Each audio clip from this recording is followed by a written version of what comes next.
So hello, ladies and gentlemen, Excellencies, dear Dr. Maleki. I'm happy to be here at the second Caspian Europe Forum. We heard the keynotes, the minister panel, about more or less the importance of the region and the recent developments. Now I'm happy with the first session to go a little deeper into subjects, and maybe when not the most important, one of the most important issues in this region, and that is logistics and infrastructure. As you know, the Caspian region, as the title says of this session, a hub at the heart of Eurasia. What does it mean?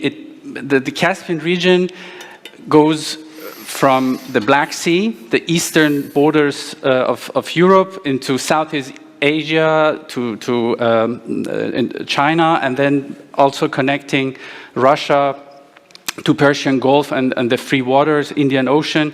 So it's very huge and also very important, very strategic, geostrategic, important region. And we have already heard in the keynotes, Mrs. Schlömer mentioned it, that in terms of infrastructure, ports, the region is a little lagging behind. But we want to discuss now with our distinguished speakers about this region, which is also a part of very important international corridors, which we will discuss, like, as you all know, the new Silk Road, which is actually called Belt and Road Initiative of China.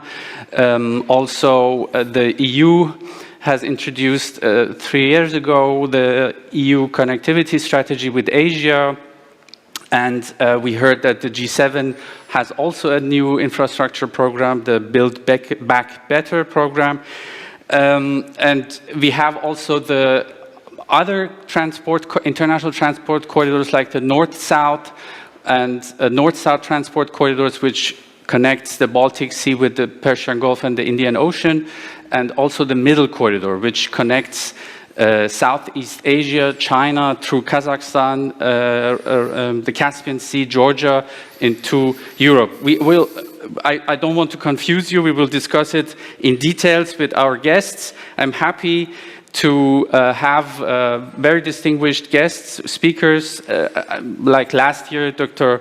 Gräfer, Jens Gräfer, the head of international affairs at Deutsche Bahn, the German railway company.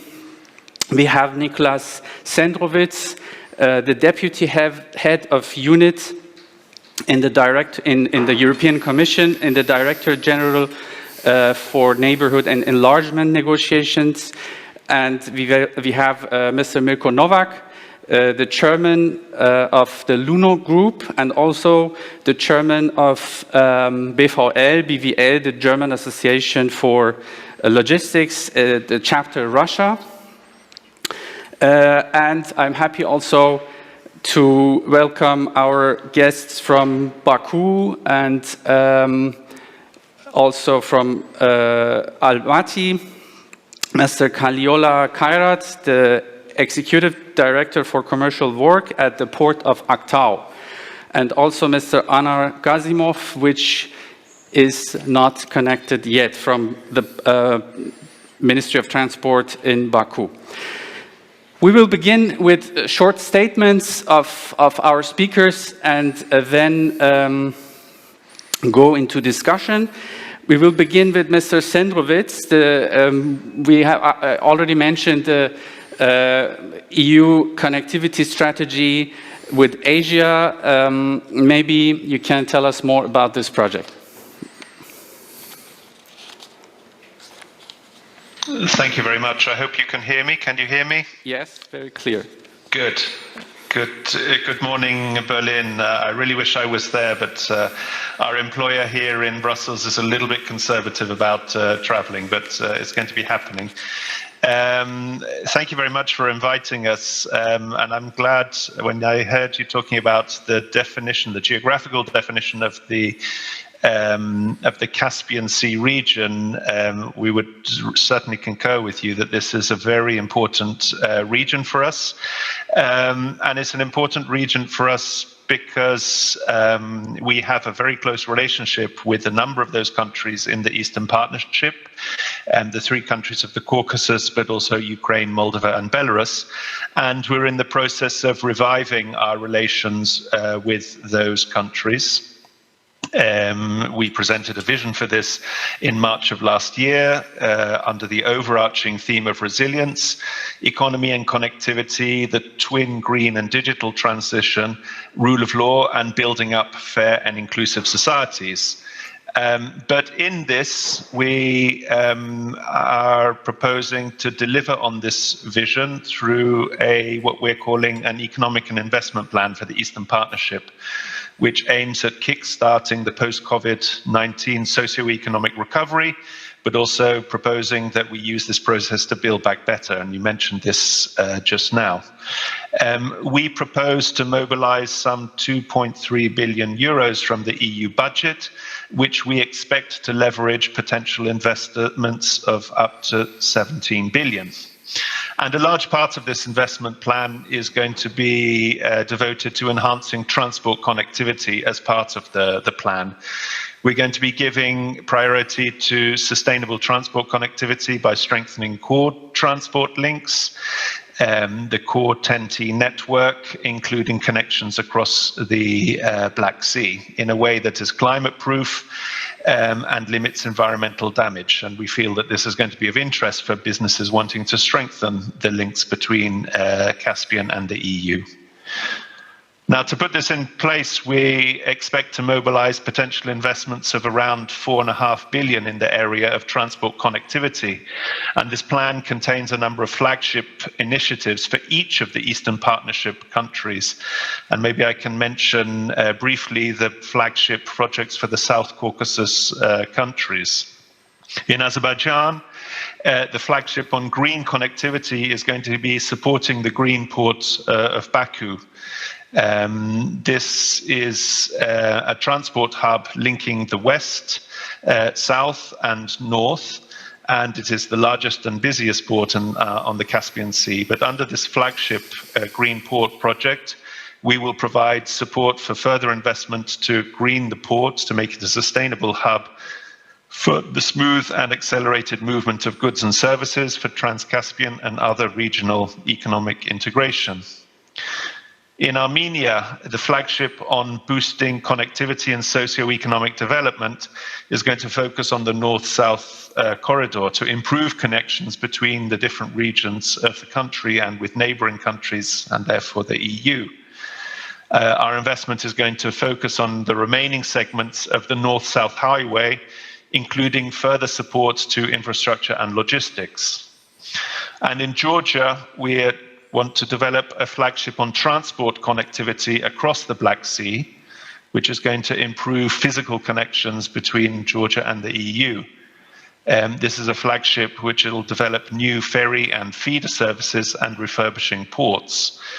And I don't need to point out how these improved connections are going to boost trade and economic cooperation and strengthen Georgia's role as a bridge between Europe and Asia. So there is much in this new policy which I think will be of interest to all of those businesses looking to develop trade across the Caspian and between Central Asia and the EU. But actually, as part of this, we also want to help our countries in their digital transition. Digitalization is a cross-cutting issue covering entering everything that we do, but particularly from the point of view of accompanying trade. For instance, we have digital flagships in each of the countries, including one project to develop a submarine fiber optic cable across the Black Sea, therefore creating a direct connection between the South Caucasus and Southeastern Europe. But we also want to develop, let's call it the software part of connectivity, strengthening the business environment in all of these countries to facilitate trade and investment while ensuring a level playing field, and also in order to diversify exports, including with less carbon-intensive products. We want to accelerate the implementation of the deep and comprehensive trade agreements areas with Georgia, Moldova, and Ukraine, as well as the Armenia-EU Comprehensive and Enhanced Partnership Agreement. And this will help these countries improve their access to the EU's internal market.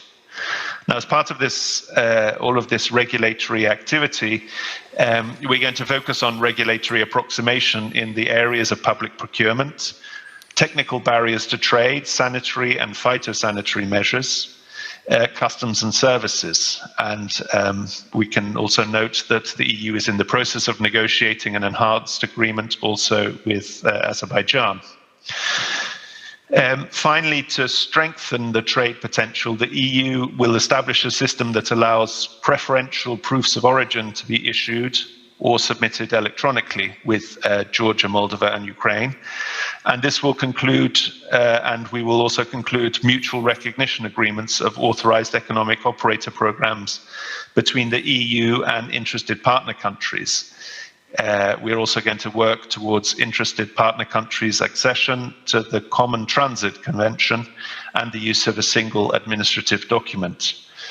So, just to sum up, I mean, there is an awful lot that we're going to be doing with these countries, and we're also in a hurry. This I have to say, you know, where the EU is very good at announcing infrastructure projects, particularly in our partner countries, but we will be having a summit, an Eastern Partnership Summit in Brussels in 2 months' time. And at this summit, we will certainly be announcing what we're doing concretely to start building, particularly these infrastructure projects. And I really hope that these are projects, but also not only the physical ones, but the soft measures, which are going to help people who want to develop the trade links all across this wider region. And thanks very much. I'll leave it there. Thank you very much, Mr. Sendrovic. It was really interesting to hear, and I want once again to mention that the connectivity it goes beyond physical infrastructure, as Mr. Sendrovic mentioned. Many other aspects of connectivity, for example, sustainability. The keyword is sustainable connectivity, and also digitalization. So it's not only about building ports and roads, but also of these two aspects. Unfortunately, we don't have our colleague, Mr. Cruz, from the Organization for Security and Cooperation in Europe, OSCE, because it was interesting last year to hear that OSCE, for example, has also a very interesting project to enhance the digital connectivity between the ports at the Caspian Sea. And the keyword sustainability, digitalization, and physical infrastructure, I would like to hand over to Dr. Gräfer, because the Deutsche Bahn, with its daughter companies, DB Engineering and Consulting, DB Schenker, and DB Cargo, is active in the region in many aspects, and I would be interested to hear from you, Dr. Gräfer.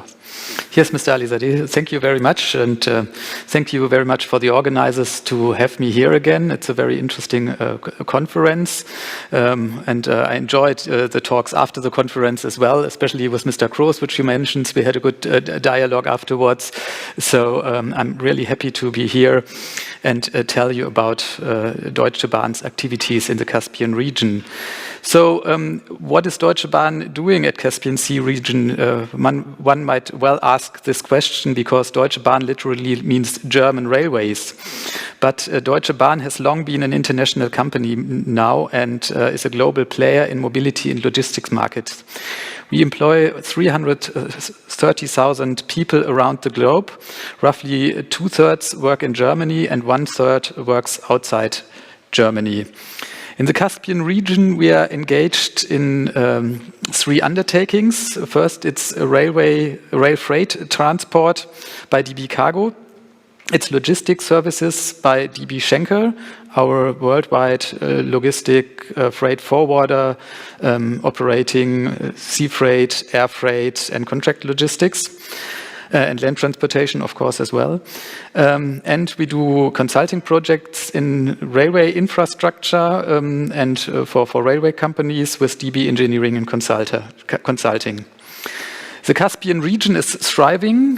We recognize and notice that there is a lot being done in the region. We're noticing the investments that are made in infrastructure, in new ports, in new transport routes. It's a broad issue, and today I would like to focus on rail freight because that is the topic which is always in the focus when it comes to connectivity. It goes beyond infrastructure, as you mentioned, it goes beyond transportation, but I think here it fits very well. When we talk about rail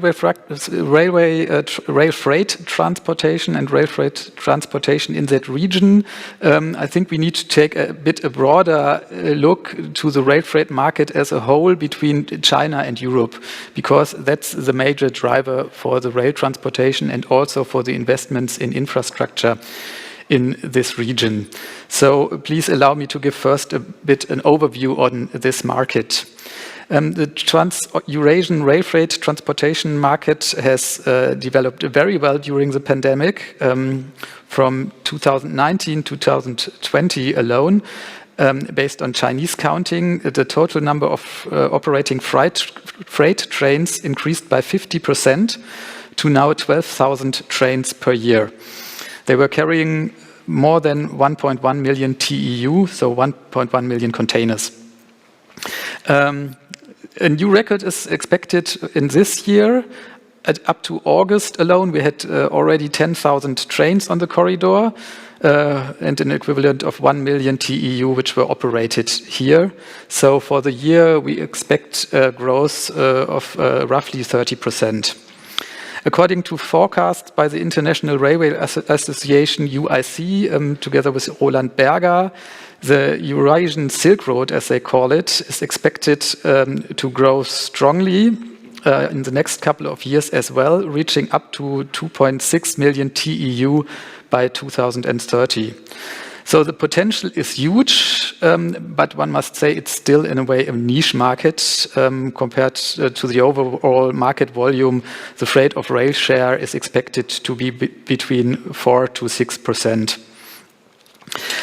Basically, all of this is transported via the northern route, which Mr. Alizadeh mentioned. The northern route goes from China directly to Russia in the eastern part of China, or through Mongolia and Kazakhstan, and then from Russia through Belarus, Russia and Poland. On this route, we've noticed this huge growth, which I have just mentioned, 50% in the last year, another 30% this year. This growth comes to sort of a limit now. There are capacity bottlenecks that existed anyway, but the situation is becoming a bit more difficult, especially at borders with changing gauges. We have a lot of delays there and backloads at the moment. So we're facing a lot of quality in performance. Quality, of course, is crucial for the competitiveness of rail, and especially in the comparison with ships. They have their own problems at the moment, but still for the long run, for the rail, it's also important to get back to the quality that we want. So what are we doing? We're investing in infrastructure, of course. We're investing in better communication among the carriers, in digitization of information flows, and stuff like this. It's working on, but it's not enough to handle the growth on this corridor. What we need to do is to develop alternative routes. We are doing this on the northern road by bypassing a bottleneck at the Polish-Belarusian border at Brest-Malaszewice, when the trains are switched, and going via the Baltic Sea from Rostock to Kaliningrad. It's a new route which is very well developing. But also the Trans-Caspian freight corridor could be an alternative here. It would offer additional capacity, especially to southeastern Europe. However, on this corridor, we only see a few scheduled services at the moment. And we think that also something needs to be done to exploit the potential which we see on this corridor. It is not, and it will not be attractive for every customer. As I mentioned, it's especially interesting to go via Trans-Caspy to the southern eastern countries, but not so much to the North European or the heart of Europe. That will still be done via the northern route. But still, on this corridor, what we are facing is a lack of powerful integrators. We have a very split market. You need the railway companies, you need ferry companies, you need operators, you need freight forwarders. It has not developed yet as smooth as it is on the northern corridor. That is missing. Railway infrastructure is still a problem. Not so much in the region now, but in southeastern Europe, where we see slow railways. And of course, transportation time is one of the vital reasons why you would take rail freight. And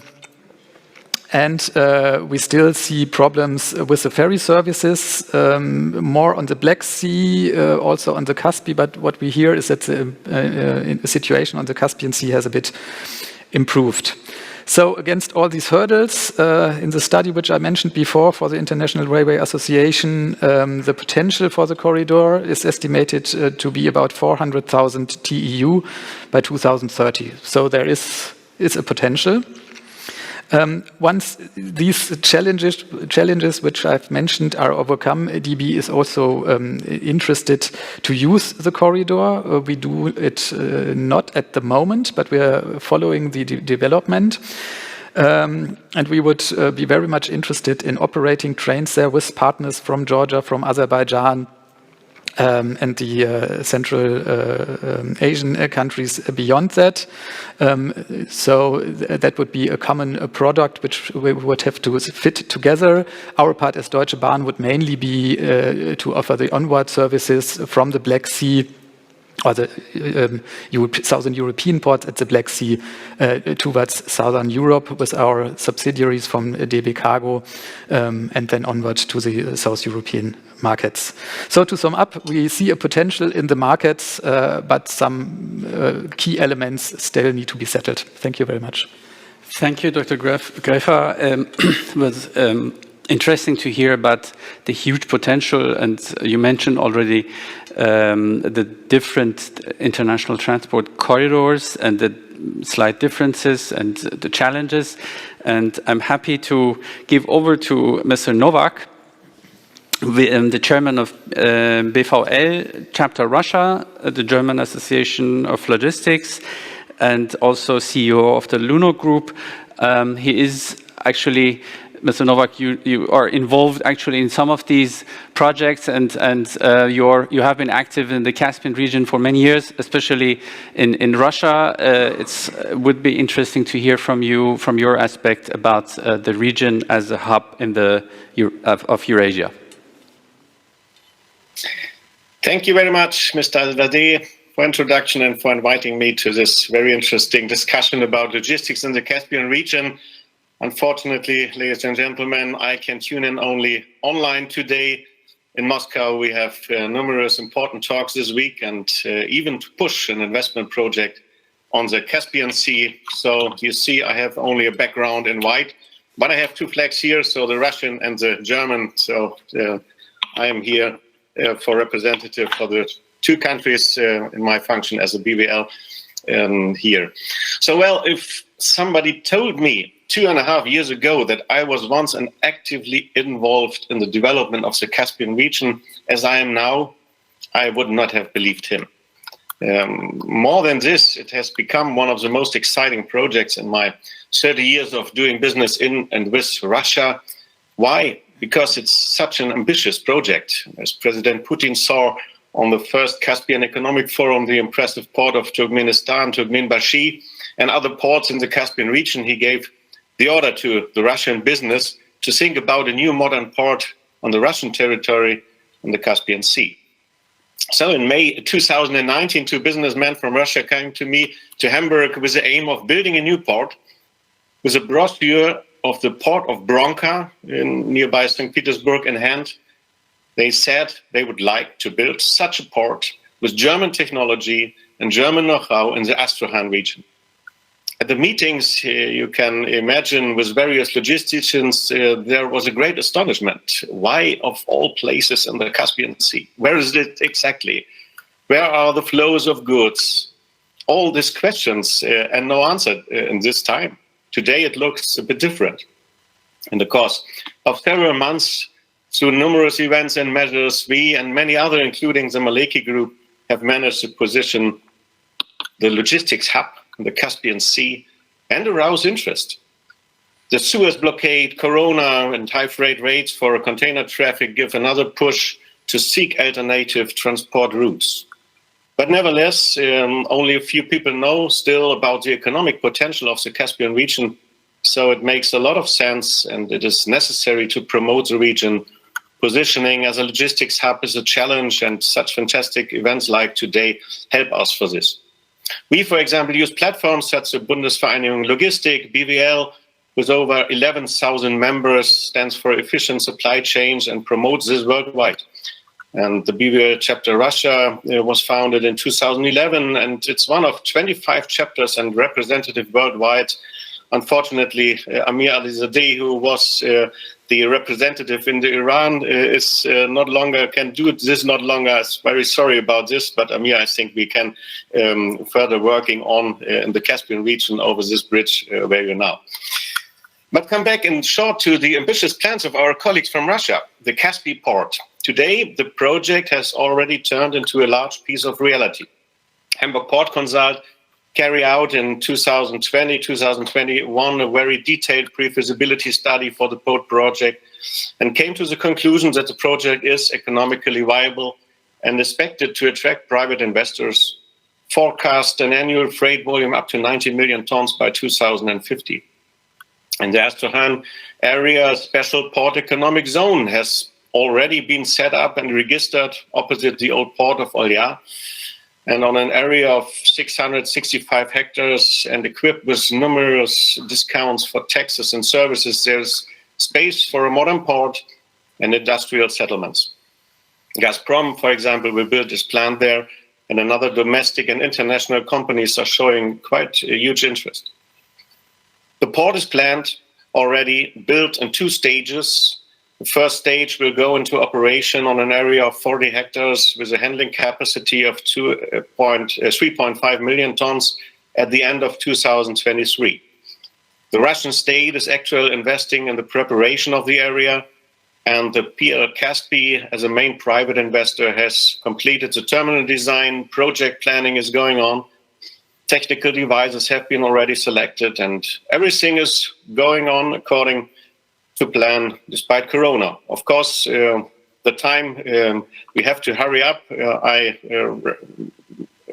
heard from Mr. Chandrovich what huge of budgets are there for developing such projects. So we have to hurry indeed in this. So the second stage, there's planned for 2026-27 handling capacity there, up to 20 million of tons. So we have enough space to develop the region. PL Caspi SAM is open for partnerships to promote especially international development, and with the Düsseldorf-based Martrade Holding, it has found a strategic and very experienced partner who is very interested in optimizing its logistics with a hub on the Caspian Sea. So I'm very happy about this development, and I am sure that the new port will contribute to the function of the Caspian region as a logistics hub in the heart of Eurasia. And in all this, the international north-south transport corridor plays a huge role, but I think, Amir, it's a question for our discussion. So thank you very much. That's my first input. Thanks. Thank you, Mirko. And yes, indeed. Before we go into the discussion round, I would like also to welcome Mr. Kaliola Kairat from the Aktau Port. He is the Executive Director for Commercial Work. So we have in the last statements and in the topic, we have heard a lot about Kazakhstan and the role, of course, in the North Route, but also in the project of the so-called Middle Corridor, which is actually the Trans-Caspian International Transport Route from Southeast Asia through Kazakhstan, and then one through the Caspian Sea from Aktau to Baku, and then going to Georgia and Europe. And so therefore, Aktau is one of the most important ports at the Caspian Sea.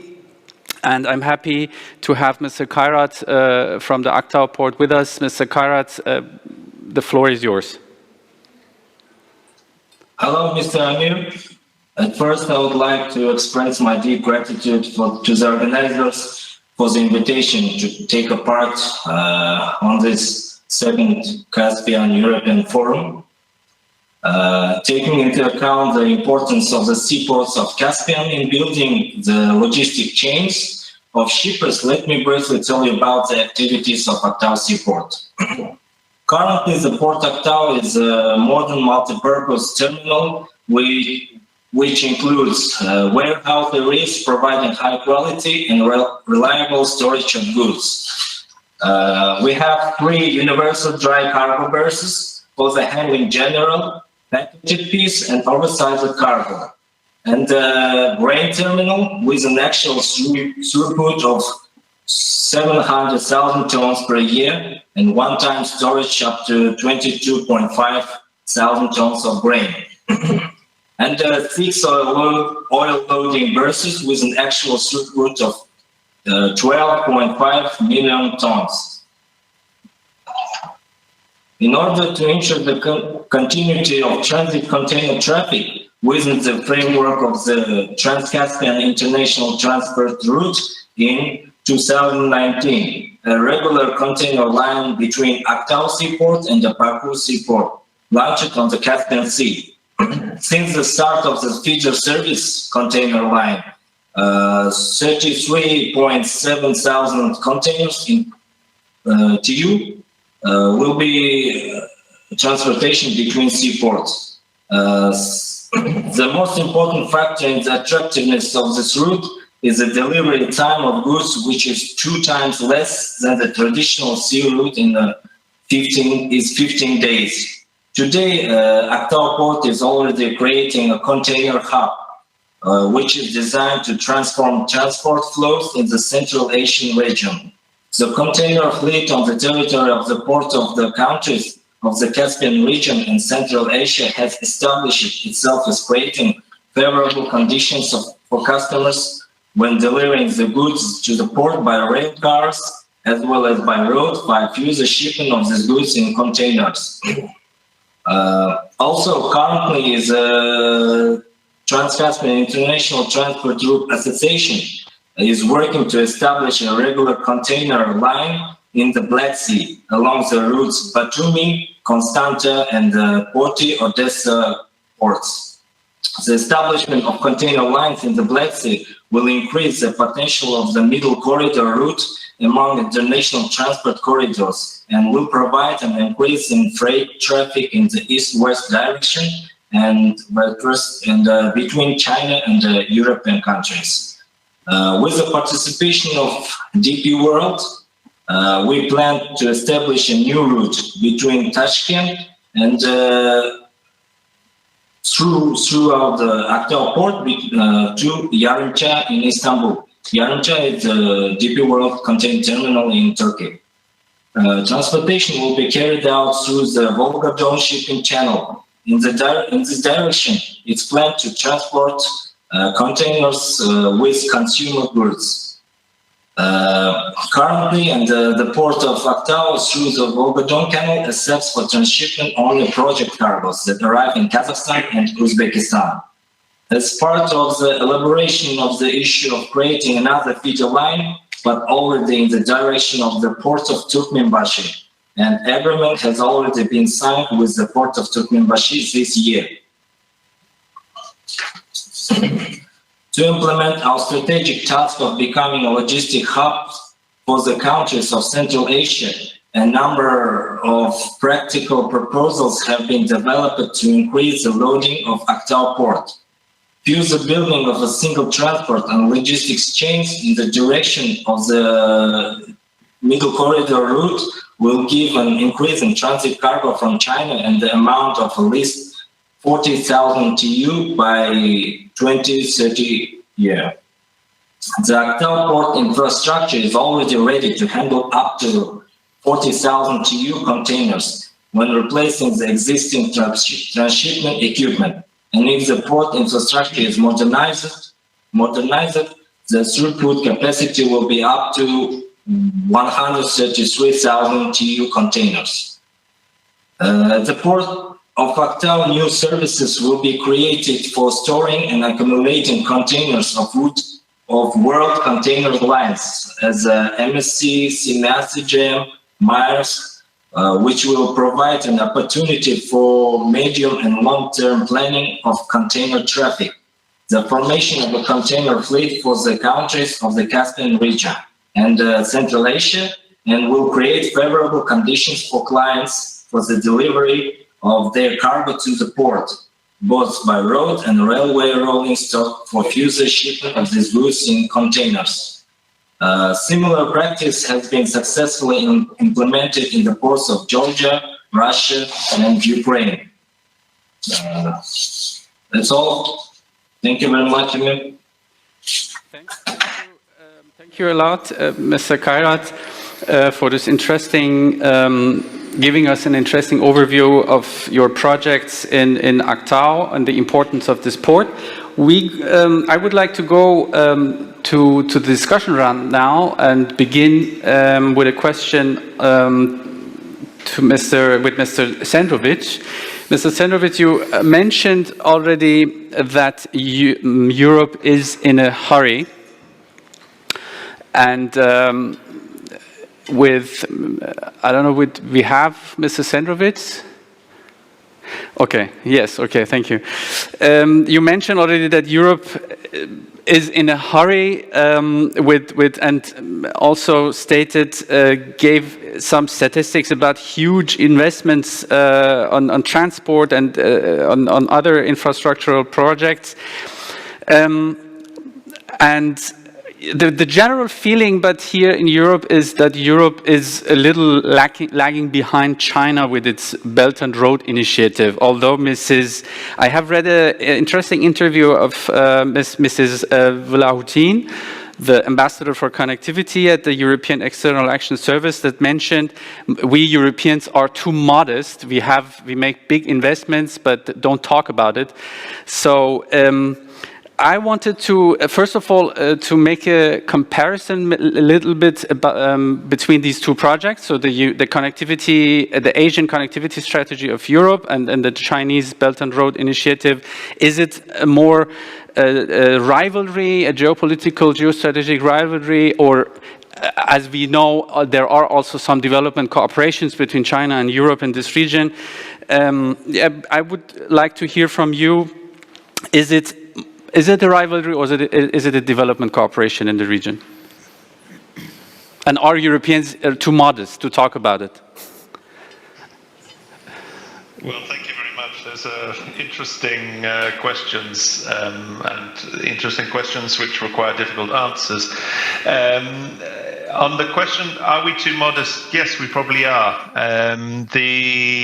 But that's a general criticism which people often give to the EU, that we don't talk enough about what we do. And like I said earlier, we really want to take things to the next level with our new financial instruments. We have new instruments which are supposed to, rather than just give grants or blending funding with our international financial institutions, which should try to crowd in the private sector investment to really get to a next level. And as I said, 17 billion euros is what we want to provide just for the 6 countries of the Eastern Partnership. We have similar levels of funding for the Western Balkans and for the southern neighborhood. So we need not only, and you're right that we are in a hurry to get these projects off the ground, but we also have to find a way to talk about this so that people do realize what the EU is doing. On the question as to whether there's a rivalry between the EU and China, that will be for the political scientists to decide. But we're often engaged in the same fields, the same spheres. It's up to the countries themselves to work out who they want to build the projects. I would say, at the risk of being provocative, that the needs are huge, and the volumes of funding are required as such that there is space for everybody. The only thing that we would ask for, if countries do ask their Chinese counterparts for funding, is that the funding goes for the projects which we've all identified, including the countries, as being a priority. That's the first thing. And the second thing, that the projects respect the EU standards and norms to which many of the countries have signed up for. This is an issue also in the Western Balkans, that we have seen countries turning to China to fund projects, and then there's a little bit of a difficulty as regards what are the norms and standards to which they've signed up to as prospective candidates to the European Union, and this is also the case in the East. Then we also have to look at, are we offering the same thing? At the risk of being very, very simplistic, if you ask our Chinese counterparts to fund a project, you know that the road or railway or port will be built within 2 years' time. What will be the spin-off in terms of employment for local workers and the full respect of norms and standards, including environmental norms? That's a little bit of a separate question. And that's, as I said, up to the countries to decide. And from that point of view, we're offering a slightly different product. I think that we're competitive in terms of the price, but you mentioned, Mr. Speaker, about the fact that connectivity goes beyond the physical infrastructure. And this for us is very, very important. Connectivity is not only about pouring concrete onto the ground or building new roads and rails. It's about getting the best use of infrastructure. And sometimes the best use of infrastructure is not building new infrastructure, but in upgrading the existing infrastructure or in improving the legal and regulatory framework. And that's something where the EU is very good, including with the partners that we're talking about, since the EU is a rule maker, and the countries need to sign up to those rules if they want to improve connectivity and not only the quality of transport infrastructure. So you'll forgive me if I don't give a straight yes or no answer. Are we rivals, or are we allies in this? Except to say, I mean, I think that there is plenty of scope for everybody to help improve the infrastructure and improve the connectivity in these parts of the world. Thank you, Mr. Sendrovitz. I think the key word is sustainability, sustainable connectivity. That would be, I think, a very strong competitive advantage of Europe in this region. But nevertheless, we want to stick to concrete and very physical infrastructure and talk about going a little more deeper into the corridors and the international transport corridors. And for a better understanding, maybe the technique team, if we can see the graphic which we have presented until it is ready. Yes, here we see it. It's a graphic of Germany Trade and Invest, the partner of the organization. So we talked a lot about different corridors of the North Route, the middle corridor through the Caspian Sea, and as we here see also a little about the international North-South transport corridor, the so-called IN STC, which we, in the recent months with the Suez Canal crisis, we heard a lot. The north-south transport corridor goes from St. Petersburg, which connects Baltic Sea through to the port of St. Petersburg, and then through Russia to Astrakhan, which Mr. Novak mentioned, to the new port, and then from there to Baku and to the port of Bandar Anzali in Iran, and then through Iran going to Bandar Abbas and the Persian Gulf, and from there to the free waters. So it is this actually on the paper, at least, a very feasible alternative to the traditional transport route between Europe and Asia through the Suez Canal, and it's faster, cheaper, but with the bottleneck of the political circumstances, of course, in Iran, which plays a key role in this transport corridor, and the sanctions. But nevertheless, the project is going further, is developing, and I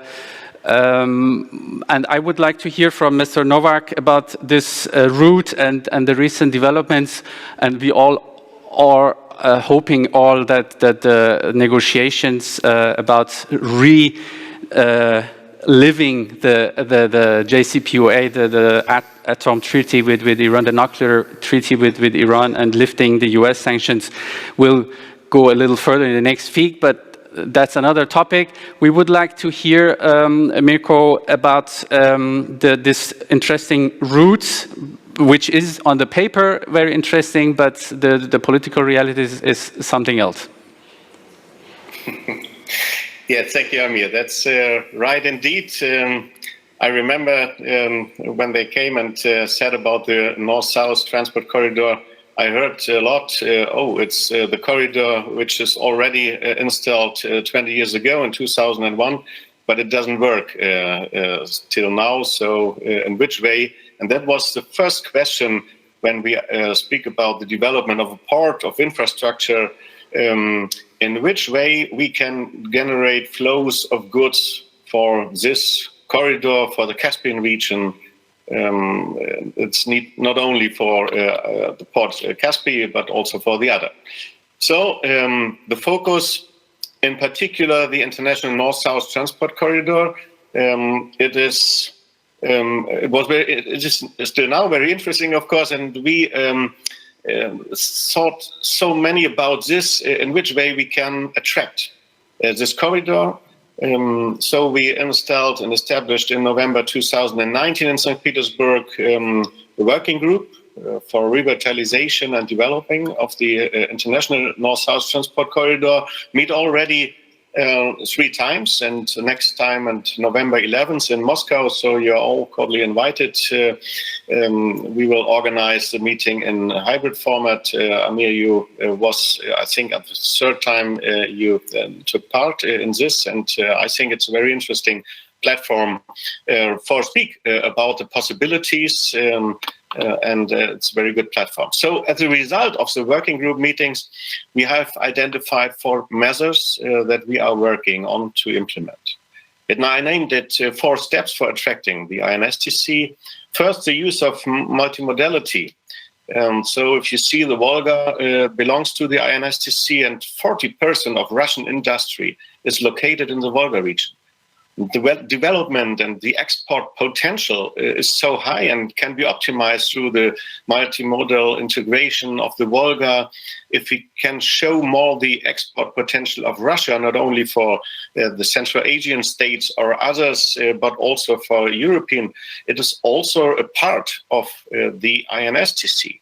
Not the whole part, but a part of it. So that is the first. We want to going on with the governors of the regions in the Volga and speak with them in the future in which way we can generate volumes there for them or from them.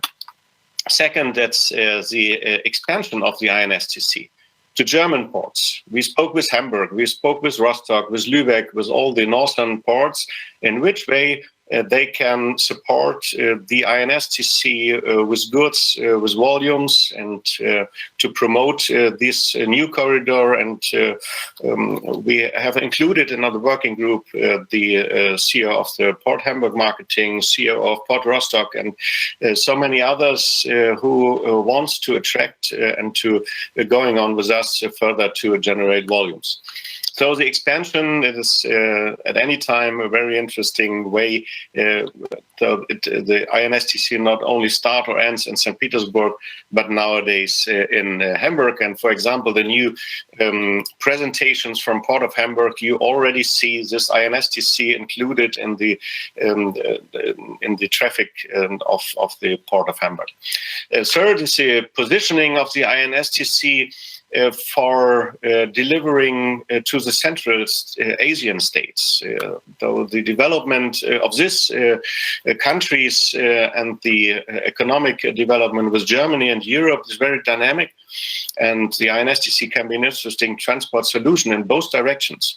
So we still now not speak about the Iran, all the problems with sanctions. We all at any time spoke only for the northern part to the Caspian Sea, including the Caspian Sea, but no more longer. That is very useful for some of our logistics who has a problem to work with Iran still now with the sanctions. And of course, the fourth point is the connecting the INSTC with existing transport corridors, with the middle corridor, with the new Silk Road. I think all the ports in the Caspian region, they don't have to competitors. They have to work together to develop new routes, alternative routes, and to make a huge marketing. So in this marketing, we also developed some of materials for Caspian logistics with logos and so on, but that's maybe another time. So I hopefully we can deliver or develop the INSTC in the future. I'm very optimistic because the last 2 years it is a good history for our work and hopefully any other of the speakers today or the audition can include in this work for us. Thanks. Thank you, Mirko. We have also a question from the audience, which will be our last question, also to Mr. Grefa. A question from Mr. Brückmann, correspondent of Handelsblatt. He says, his question is about railway connection between Europe and Asia, alternatives for the Russian corridor. So we have in the last 2 years the transit freight traffic on Kazakhstan's railways, as you also mentioned it, has multiplied in a few years. Within just under 10 years, Kazakhstan has expanded its rail network by almost 2,000 kilometers, now reaching a total length of over 16,000 kilometers. To make a comparison, if I'm not wrong, the German railway network is 36 almost 1,000. So but nevertheless, there has been a lot of investment in the Kazakhstan railway network. You have also a management corporation contract with the Kazakhstan railway company. Is it as the colleague questioned, asked, an alternative to the Rush? Could it be an alternative? And in general, your opinion about the railway connection between Europe and Asia? Thank you very much for the question. So first of all, our activities in Kazakhstan, they are consulting business, but they comprise passenger services only at the moment. And what we are speaking about here, I think, is more the freight transportation. I know that there are sometimes ideas about connecting Moscow and Beijing with a high-speed train, which would probably run through Kazakhstan as well for passenger services, but that's not a real option at the moment, I think. So for rail freight services, the route via Kazakhstan will still be one of the most important, I think. As I mentioned in my introductory remarks, the northern route is so big right now. Yeah? It was capable of managing this extreme growth over the past years. It's a swung-in system, one could say.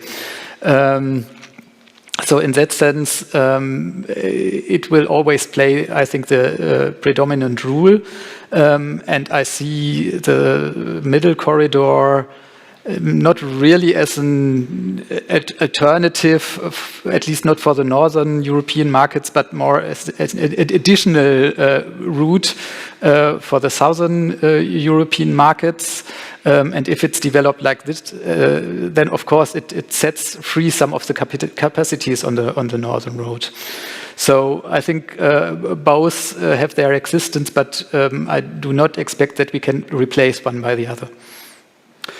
Thank you very much. Maybe a last question to Mr. Sendrovitz about the role of South Caucasus. We have talked a lot about Kazakhstan and Central Asia and also Iran, but what is the role of South Caucasus as a gateway between actually Europe and the Caspian region? And your programs to strengthen it? Well, each of the three countries would like to consider themselves as a hub or a transit, and our job is to help them in this ambition, and that's why all of these projects are to help facilitate infrastructure and connectivity through the region. I mean, on the one hand, we have seen that as a result of the Eastern Partnership, the trade links between all of the 6 Eastern Partnership countries, but also particularly the ones of the Caucasus, between those countries and the EU have increased. Trade has gone up, sometimes in a quite dramatic fashion. But this is also an opportunity for the countries to develop their role as a transit. And the projects, therefore, are to help do this. But I can only insist on this again, improving trade links and improving connectivity is not only about the infrastructure, but it's about the logistics, it's about the soft measures, it's about the legal and regulatory framework. And that's why we're trying to put together a connectivity project or program, which will combine not only strengthening the infrastructure and building, and this is absolutely necessary, but with all of the things which actually are as important for businesses, which is to make the export and logistics experience a lot smoother. Thank you very much. And with that keyword again about sustainability, I'm happy to give over to the next session, which is about energy and sustainability, the path from fossil energy resources to a climate neutral economy, which is for this region with this massive resources of fossil energy a very, very big challenge. And I'm happy to listen to Dr. Jürgen Friedrich, the Chief Executive Officer of Germany Trade and Invest, the Federal Export Development and Investment Promotion Agency in Germany. Thank you very much for your attention. Yeah, we will have a short break and then go to session 2.